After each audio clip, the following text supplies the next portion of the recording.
Good evening, and thank you for joining me for another Boring Books for Bedtime. I hope tonight's selection provides all the boredom your busy brain needs to quiet down and let you get some sleep. So find a comfortable spot. Adjust your volume. Take a nice deep breath in. Let it out slowly. And off we go.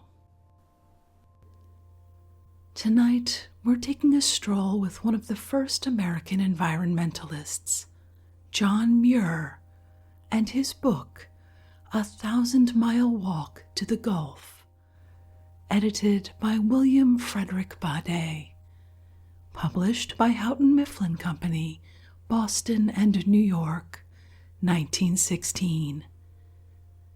Let's begin. Introduction. John Muir, Earth Planet, Universe. These words are written on the inside cover of the notebook from which the contents of this volume have been taken. They reflect the mood in which the late author and explorer undertook his 1,000-mile walk to the Gulf of Mexico a half-century ago.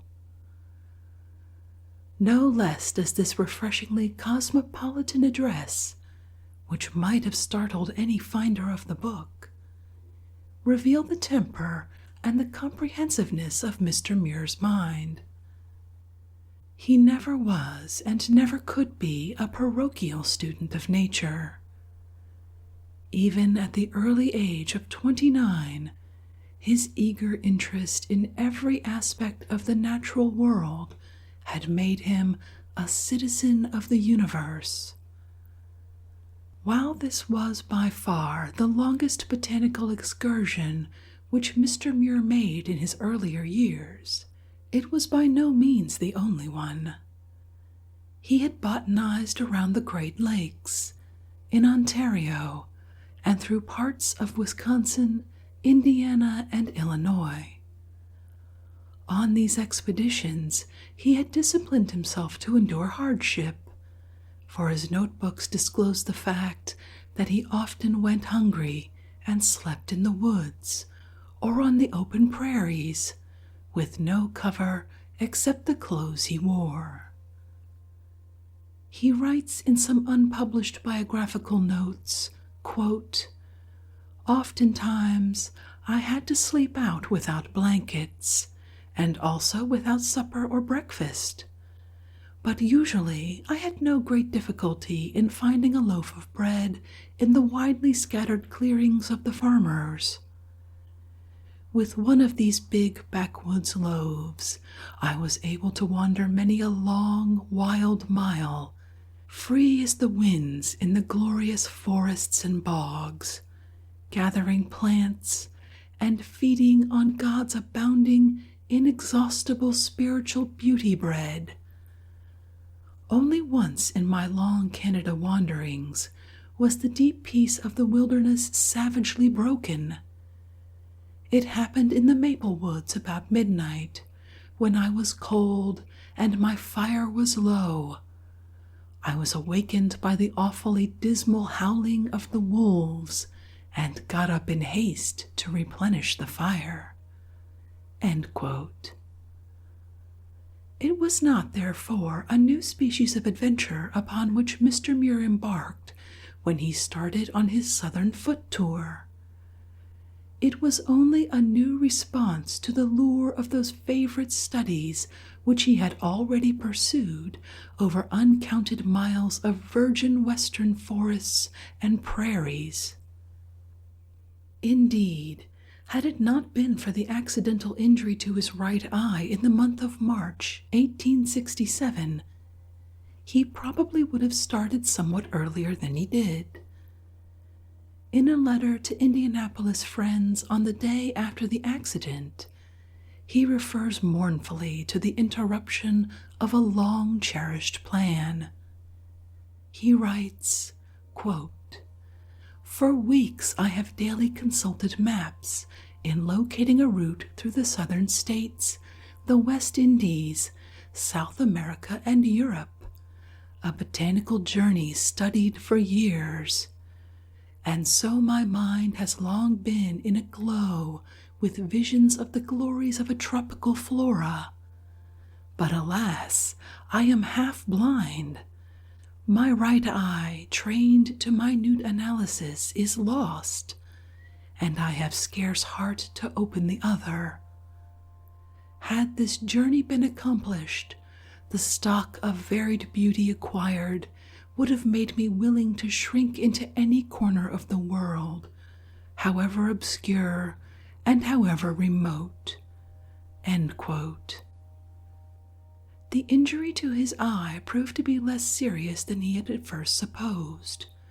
In June, he was writing to a friend, quote, I have been reading and botanizing for some weeks, and find that for such work I am not very much disabled. I leave Indianapolis for home tomorrow, accompanied by Merrill Moores, a little friend of mine. We will go to Decatur, Illinois, thence northward through the wide prairies, botanizing a few weeks by the way. I hope to go south towards the end of the summer, and as this will be a journey that I know very little about, I hope to profit by your counsel before setting out. End quote. In an account written after the excursion, he says, quote, I was eager to see Illinois prairies on my way home, so we went to Decatur, near the center of the state, thence north to Portage by Rockford and Janesville. I botanized 1 week on the prairie about 7 miles southwest of Pecatonica. To me, all plants are more precious than before. My poor eye is not better nor worse. A cloud is over it, but in gazing over the widest landscapes, I am not always sensible of its presence. End quote. By the end of August, Mr. Muir was back again in Indianapolis. He had found it convenient to spend a botanical week among his university friends in Madison.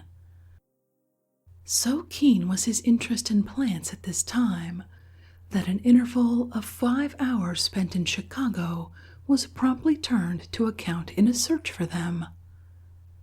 Quote, I did not find many plants in her tumultuous streets, only a few grassy plants of wheat and 2 or 3 species of weeds, amaranth, purslane, carpetweed, etc.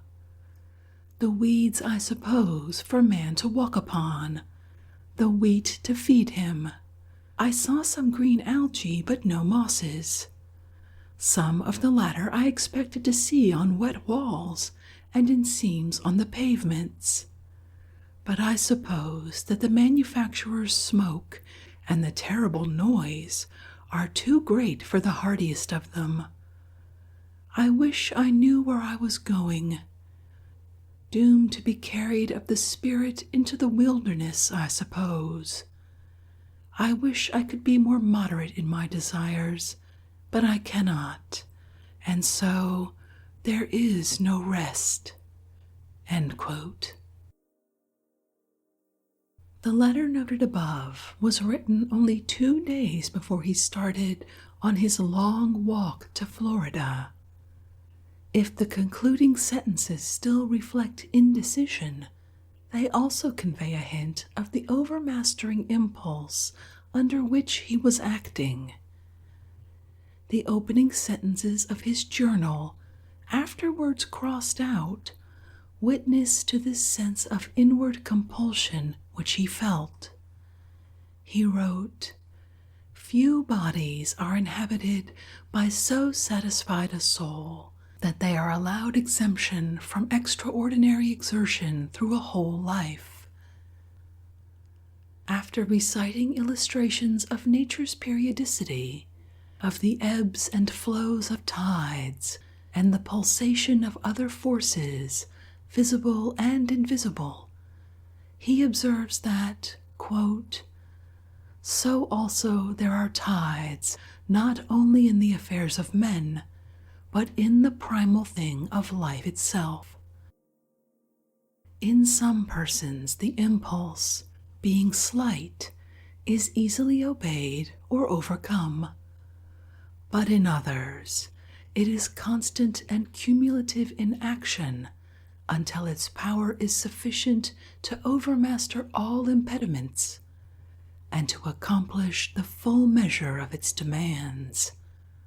For many a year I have been impelled toward the Lord's tropic gardens of the South. Many influences have tended to blunt or bury this constant longing, but it has outlived and overpowered them all. End quote.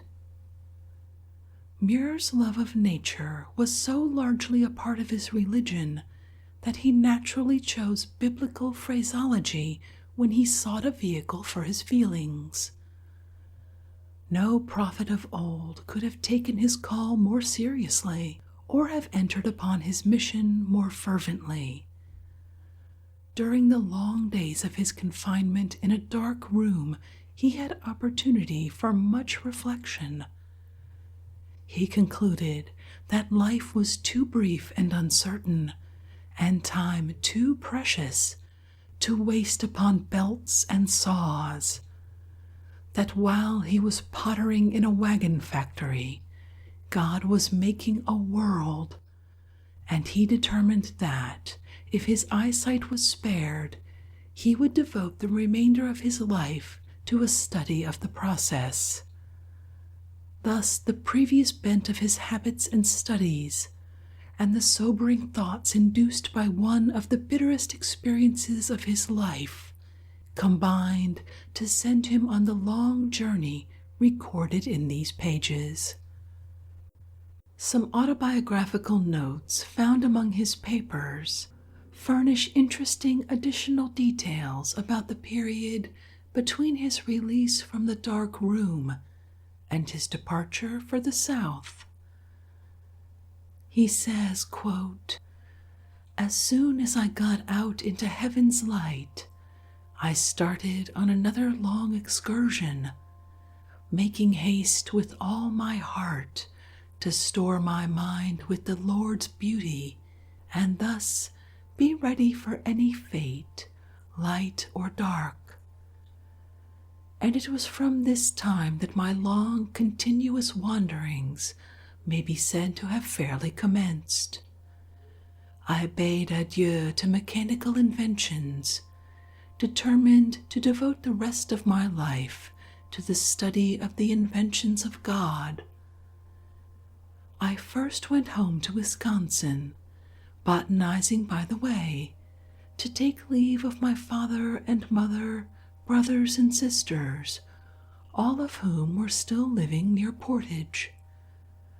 I also visited the neighbors I had known as a boy, renewed my acquaintance with them after an absence of several years, and bade each a formal goodbye.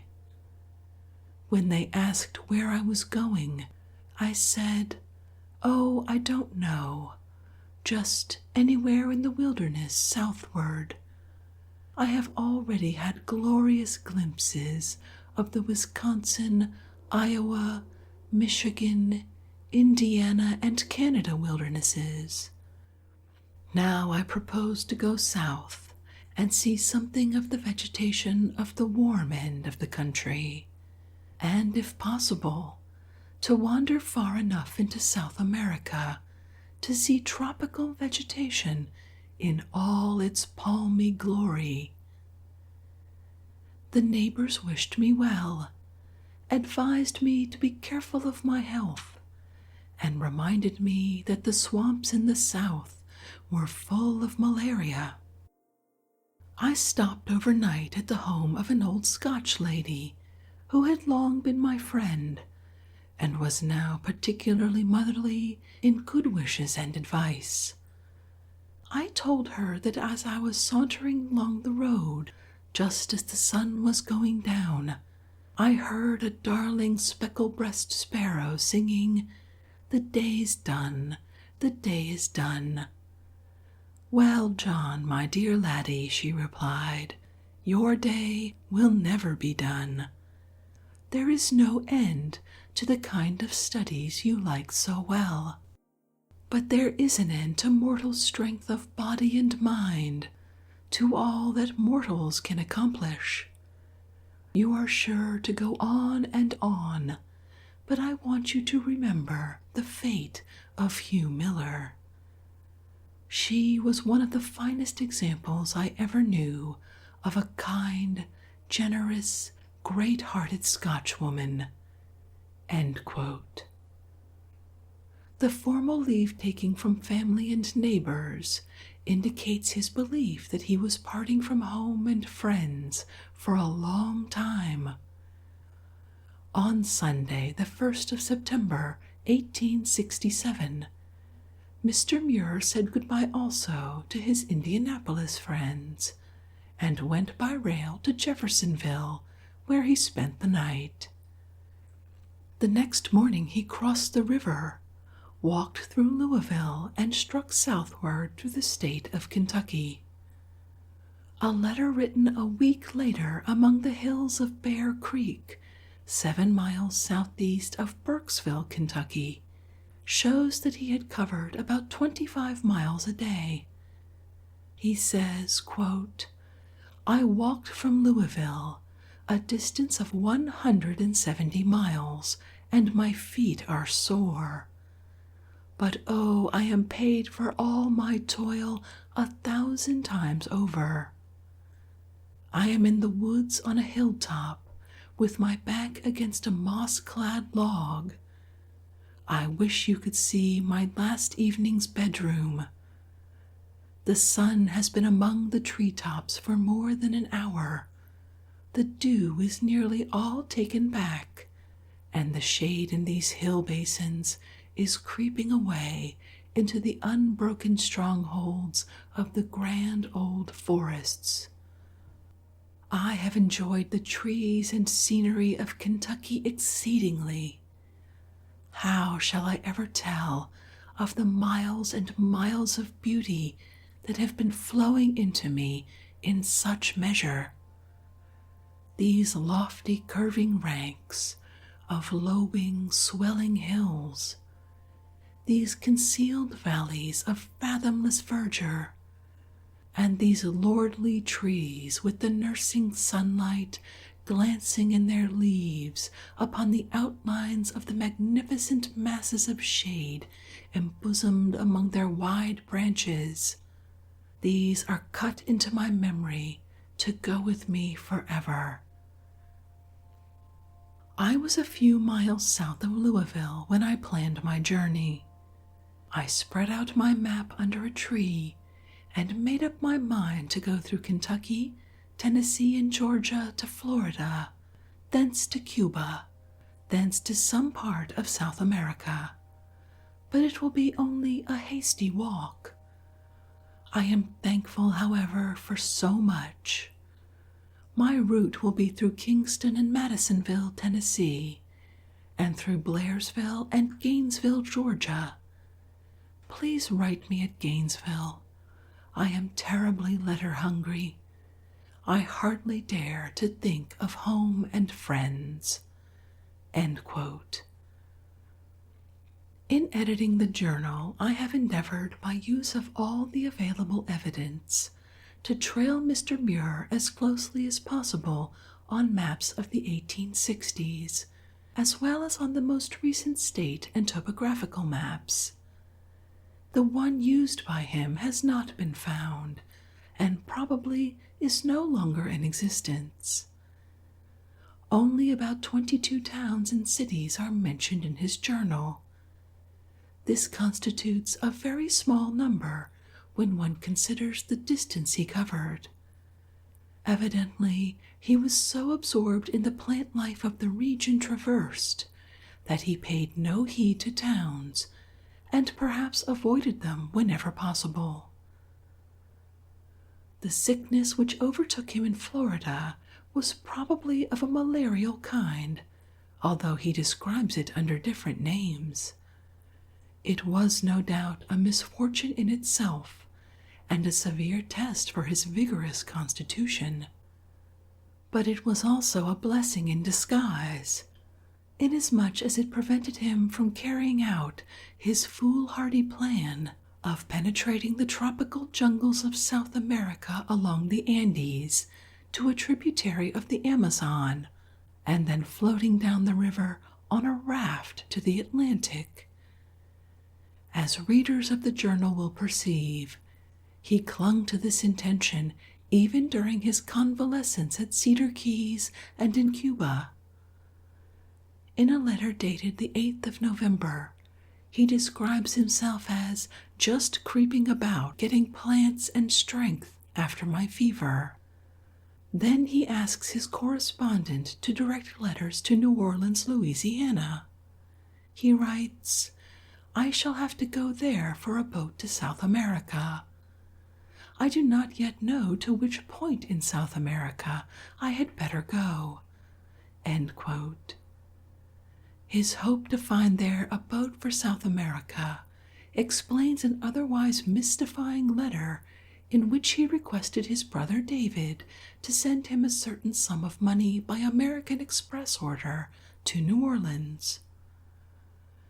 As a matter of fact, he did not go into Louisiana at all, either because he learned that no southbound ship was available at the mouth of the Mississippi, or because the unexpected appearance of the Island Belle in the harbor of Cedar Keys caused him to change his plans.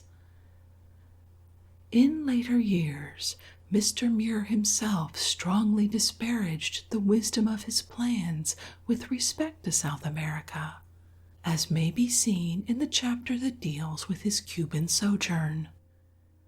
The judgment there expressed was lead-penciled into his journal during a reading of it long afterwards. Nevertheless, the Andes and the South American forests continued to fascinate his imagination, as his letters show, for many years after he came to California. When the long-deferred journey to South America was finally made in 1911, 44 years after the first attempt, he whimsically spoke of it as the fulfillment of those youthful dreams that moved him to undertake his 1,000-mile walk to the Gulf.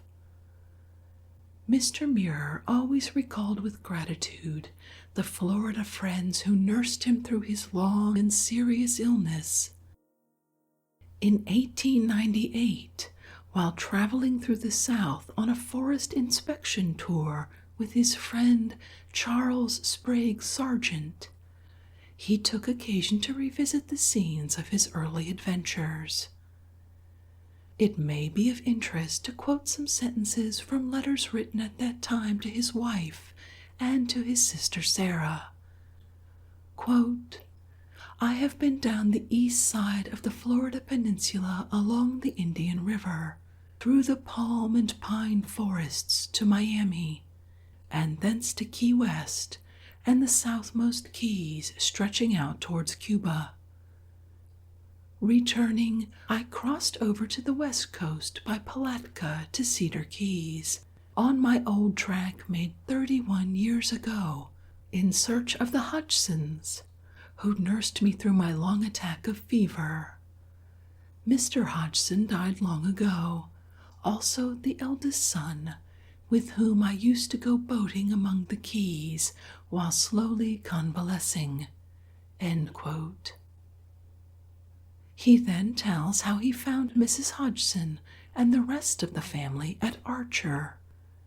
They had long thought him dead, and were naturally very much surprised to see him. Mrs. Hodgson was in her garden, and he recognized her, though the years had altered her appearance. Let us give his own account of the meeting. Quote, "I asked her if she knew me. 'No, I don't,' she said. 'Tell me your name.' Muir, I replied. John Muir? My California John Muir? She almost screamed. I said, yes, John Muir. And you know I promised to return and visit you in about 25 years. And though I am a little late, 6 or 7 years, I've done the best I could. The eldest boy and girl remembered the stories I told them, and when they read about the Muir Glacier, they felt sure it must have been named for me. I stopped at Archer about 4 hours, and the way we talked over old times you may imagine. End quote. From Savannah, on the same trip, he wrote, quote, Here is where I spent a hungry, weary, yet happy week, camping in Bonaventure Graveyard 31 years ago. Many changes, I am told, have been made in its graves and avenues of late, and how many in my life. End quote. In perusing this journal, the reader will miss the literary finish which Mr. Muir was accustomed to give to his later writings. This fact calls for no excuse. Not only are we dealing here with the earliest product of his pen, but with impressions and observations written down hastily during pauses in his long march. He apparently intended to use this raw material at some time for another book. If the record as it stands lacks finish and adornment, it also possesses the immediacy and the freshness of first impressions. The sources which I have used in preparing this volume are threefold. 1. The original journal, of which the first half contained many interlinear revisions and expansions, and a considerable number of rough pencil sketches of plants, trees, scenery, and notable adventures. 2. A wide-spaced, typewritten rough copy of the journal, apparently in large part dictated to a stenographer. It is only slightly revised, and comparison with the original journal shows many significant omissions and additions. 3. 2 separate elaborations of his experiences in Savannah, when he camped there for a week in the Bonaventure Graveyard. Throughout my work upon the primary and secondary materials, I was impressed with the scrupulous fidelity with which he adhered to the facts and impressions set down in the original journal. Readers of Muir's writings need scarcely be told that this book, autobiographically, bridges the period between The Story of My Boyhood and Youth and My First Summer in the Sierra.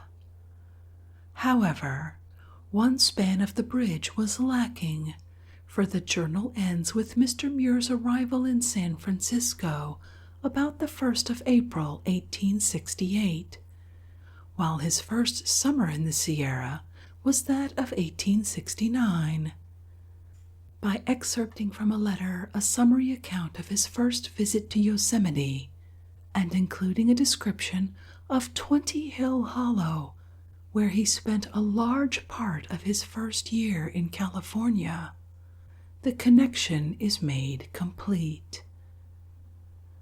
The last chapter was first published as an article in the Overland Monthly of July 1872. A revised copy of the printed article, found among Muir's literary effects, has been made the basis of the chapter on 20 Hill Hollow, as it appears in this volume. William Frederick Badet. 1,000-Mile Walk to the Gulf. Chapter 1. Kentucky Forests and Caves.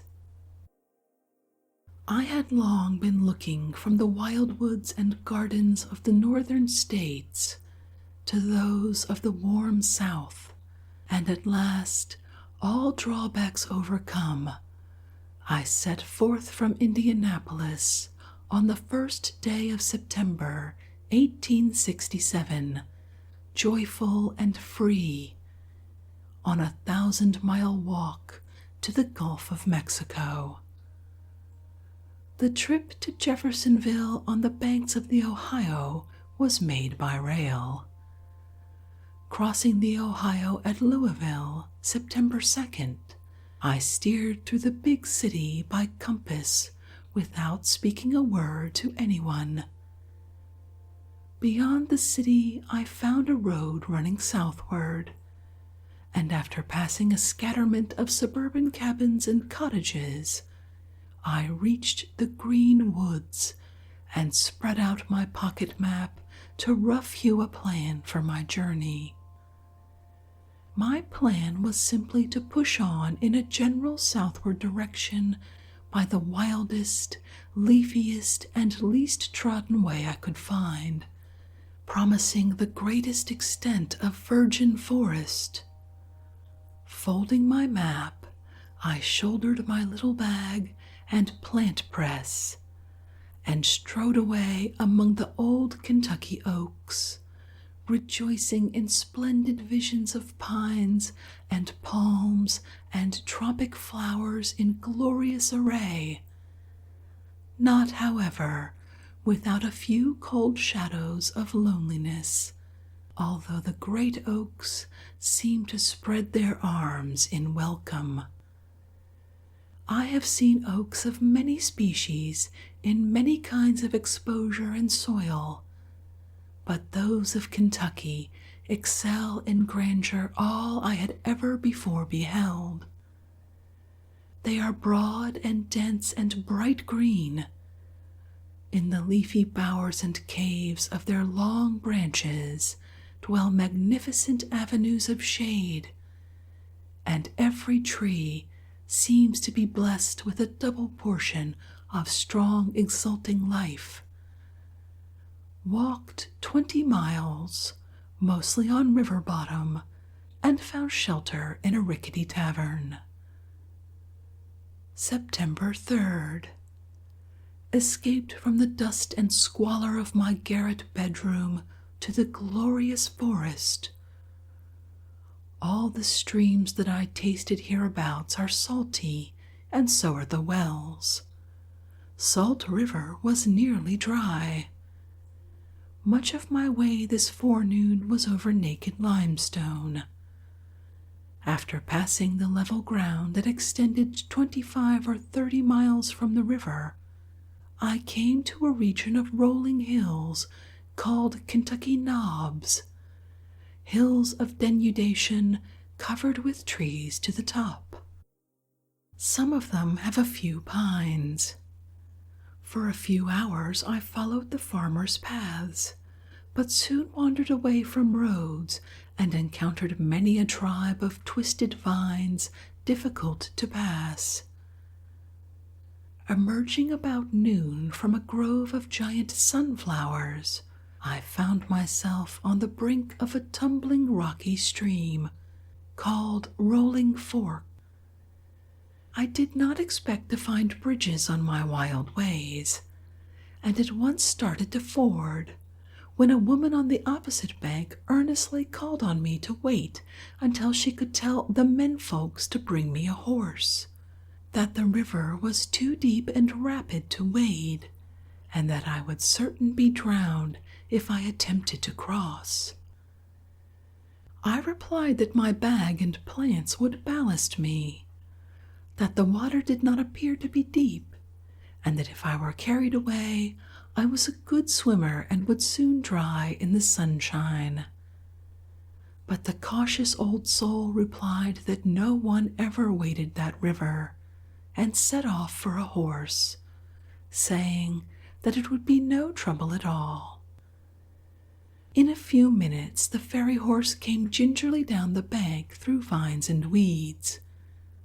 His long stilt legs proved him a natural wader. He was white, and the little boy that rode him looked like a bug on his back. After many a tottering halt, the outward voyage was safely made, and I mounted behind him. The old horse, overladen with his burden, rocked and stumbled on his stilt legs with fair promises of a fall. But all ducking signs failed, and we arrived in safety among the weeds and vines of the rugged bank. A salt bath would have done us no harm. I called at the homestead where my ferryman informed me I would find tolerable water, but like all the water of this section that I have tasted, it was intolerable with salt. Everything about this old Kentucky home bespoke plenty, unpolished and unmeasured. The house was built in true Southern style, airy, large, and with a transverse central hall that looks like a railway tunnel, and heavy, rough outside chimneys. The other buildings are enough in number for a village, altogether an interesting representative of a genuine old Kentucky home, embosomed in orchards, cornfields, and green wooded hills. Past gangs of woodmen engaged in hewing the grand oaks for market. Fruit very abundant. Magnificent flowing hill scenery all afternoon. Walked southeast from Elizabethtown till wearied, and lay down in the bushes by guess. September 4th. The sun was gilding the hilltops when I was awakened by the alarm notes of birds, whose dwelling in a hazel thicket I had disturbed. They flitted excitedly close to my head, as if scolding or asking angry questions, while several beautiful plants, strangers to me, were looking me full in the face. The first botanical discovery in bed. This was one of the most delightful campgrounds, though groped for in the dark, and I lingered about it, enjoying its trees and soft lights and music. Walked 10 miles of forest. Met a strange oak with willow-looking leaves. Entered a sandy stretch of black oak called barrens, many of which were 60 or 70 feet in height, and are said to have grown since the fires were kept off 40 years ago. The farmers hereabouts are tall, stout, happy fellows, fond of guns and horses. Enjoyed friendly chats with them. Arrived at dark in a village that seemed to be drawing its last breath. Was guided to the tavern by a man who was extremely accommodating. No trouble at all, he said. September 5th. No bird or flower or friendly tree above me this morning. Only squalid garret rubbish and dust. Escaped to the woods. Came to the region of caves. At the mouth of the first I discovered, I was surprised to find ferns which belonged to the coolest nooks of Wisconsin and northward, but soon observed that each cave rim has a zone of climate peculiar to itself, and it is always cool. This cave had an opening about 10 feet in diameter and 25 feet perpendicular depth. A strong cold wind issued from it, and I could hear the sounds of running water. A long pole was set against its walls, as if intended for a ladder, but in some places it was slippery and smooth as a mast, and would test the climbing powers of a monkey. The walls and rim of this natural reservoir were finely carved and flowered.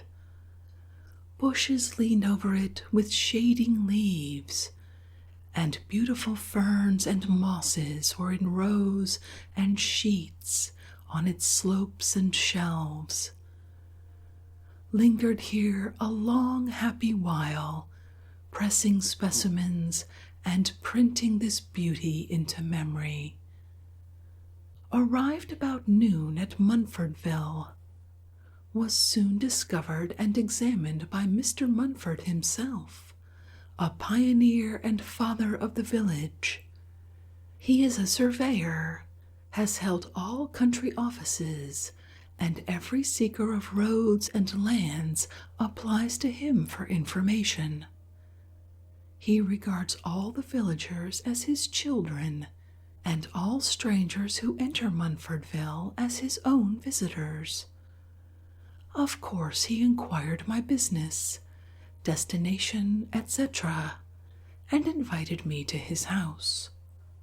After refreshing me with pars, he complacently covered the table with bits of rocks, plants, etc., things new and old which he had gathered in his surveying walks, and supposed to be full of scientific interest. He informed me that all scientific men applied to him for information, and as I was a botanist, he either possessed or ought to possess the knowledge I was seeking. And so I received long lessons concerning roots and herbs for every mortal ill.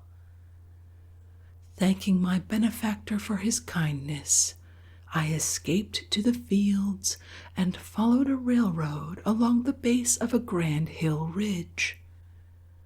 As evening came on, all the dwellings I found seemed to repel me, and I could not muster courage enough to ask entertainment of any of them. Took refuge in a log schoolhouse that stood on a hillside beneath stately oaks, and slept on the softest looking of the benches. September 6th. Started at the earliest bird song in hopes of seeing the great Mammoth Cave before evening. Overtook an old man driving an ox team. Rode with him a few miles and had some interesting chat concerning war, wild fruits of the woods, etc. Arrived at Horse Cave, about 10 miles from the Great Cave. The entrance is by a long, easy slope of several hundred yards. It seems like a noble gateway to the birthplace of springs and fountains and the dark treasuries of the mineral kingdom. This cave is in a village of the same name, which it supplies with an abundance of cold water and cold air that issues from its fern-clad lips. In hot weather, crowds of people sit about it in the shade of the trees that guard it. This magnificent fan is capable of cooling everybody in the town at once. Those who live near lofty mountains may climb to cool weather in a day or two, but the overheated Kentuckians can find a patch of cool climate in almost every glen in the state. The villager who accompanied me said that Horse Cave had never been fully explored, but that it was several miles in length at least. He told me that he had never been at Mammoth Cave, that it was not worth going 10 miles to see, as it was nothing but a hole in the ground, and I found that his was no rare case. He was one of the useful, practical men, too wise to waste precious time with weeds, caves, fossils, or anything else that he could not eat. Arrived at the great Mammoth Cave, I was surprised to find it in so complete naturalness. A large hotel with fine walks and gardens is near it, but fortunately the cave has been unimproved, and were it not for the narrow trail that leads down the glen to its door, one would not know that it had been visited. There are house rooms and halls whose entrances give but slight hint of their grandeur. And so also this magnificent hall in the mineral kingdom of Kentucky has a door comparatively small and unpromising. One might pass within a few yards of it without noticing it. A strong, cool breeze issues constantly from it, creating a northern climate for the ferns that adorn its rocky front. I never before saw nature's grandeur in so abrupt contrast with paltry artificial gardens. The fashionable hotel grounds are in exact parlor taste, with many a beautiful plant cultivated to deformity and arranged in strict geometrical beds. The whole pretty affair a laborious failure when side by side with divine beauty. The trees round the mouth of the cave are smooth and tall and bent forward at the bottom, then straight upwards. Only a butternut seems, by its angular knotty branches, to sympathize with and belong to the cave, with a fine growth of Scizopteris and Hypnum. Started for Glasgow Junction, got belated in the hill woods, inquired my way at a farmhouse, and was invited to stay overnight in a rare, hearty, hospitable manner. Engaged in familiar running talk on politics, war times, and theology. The old Kentuckian seemed to take a liking to me, and advised me to stay in these hills until next spring, assuring me that I would find much to interest me in and about the great cave. Also that he was one of the school officials, and was sure that I could obtain their school for the winter term. I sincerely thanked him for his kind plans, but pursued my own. September 7th. Left the hospitable Kentuckians with their sincere good wishes, and bore away southward again through the deep green woods. In noble forests all day. Saw mistletoe for the first time. Part of the day I traveled with a Kentuckian from near Burkesville. He spoke to all he met with familiar kindly greetings, addressing them always as uncles and aunts. All travelers one meets on these roads, white and black, male and female, travel on horseback. Glasgow is one of the few southern towns that shows ordinary American life, at night with the well-to-do farmer. September 8th. Deep, green, bossy sea of waving, flowing hilltops. Corn and cotton and tobacco fields scattered here and there. I had imagined that a cotton field in flower was something magnificent. But cotton is a coarse, rough, straggling, unhappy-looking plant, not half as good-looking as a field of Irish potatoes. The scenery on approaching the Cumberland River becomes still grander. Burkesville, in beautiful location, is embosomed in a glorious array of verdant flowing hills. The Cumberland must be a happy stream. I think I could enjoy traveling with it in the midst of such beauty all my life. This evening I could find none willing to take me in, and so lay down on a hillside and fell asleep, muttering praises to the happy, abounding beauty of Kentucky. September 9th.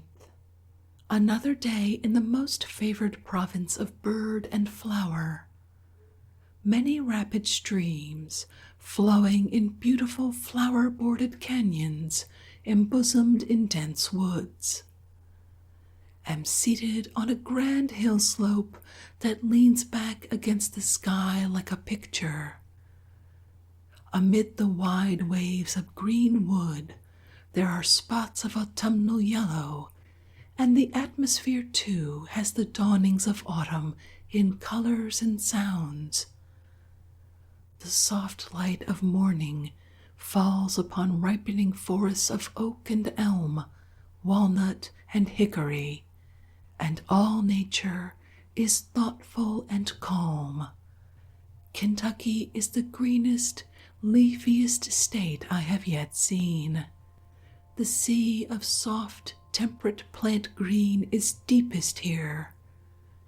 Comparing volumes of a vegetable verdure in different countries to a wedge, the thick end would be in the forests of Kentucky, the other in the lichens and mosses of the north.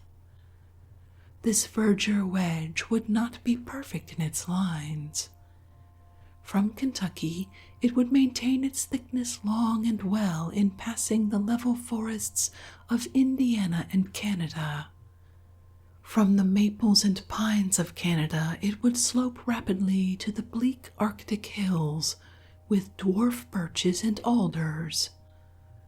Thence it would thin out in a long edge among hardy lichens and liverworts and mosses to the dwelling places of everlasting frost. Far the grandest of all Kentucky plants are her noble oaks. They are the master existences of her exuberant forests. Here is the Eden, the paradise of oaks. Passed the Kentucky line towards evening, and obtained food and shelter from a thrifty Tennessee farmer. After he had made use of all the ordinary anti-hospitable arguments of cautious, comfortable families. September 10th. Escaped from a heap of uncordial kindness to the generous bosom of the woods. After a few miles of level ground in luxuriant tangles of brooding vines, I began the ascent of the Cumberland Mountains, the first real mountains that my foot ever touched or eyes beheld. The ascent was by a nearly regular zigzag slope, mostly covered up like a tunnel by overarching oaks. But there were a few openings where the glorious forest road of Kentucky was grandly seen, stretching over hill and valley, adjusted to every slope and curve by the hands of nature, the most sublime and comprehensive picture that ever entered my eyes. Reached the summit in 6 or 7 hours, a strangely long period of upgrade work to one accustomed only to the hillocky levels of Wisconsin and adjacent states. And with that, we've reached the end of this first leg of our journey with John Muir and his 1,000-mile walk to the Gulf. I think we'll leave the rest of the 900 miles for another evening. Hopefully you're no longer awake to hear this, but if you are, and you'd like to read this work for yourself, you'll find a link to a free ebook version from Project Gutenberg in the show description. If you'd like to connect, or suggest a boring book you'd like to hear read, the best place to catch me is on Twitter at BoringBooksPod. I'd love to hear from you. Thank you so much for joining me this evening. Until our next boring book, good night.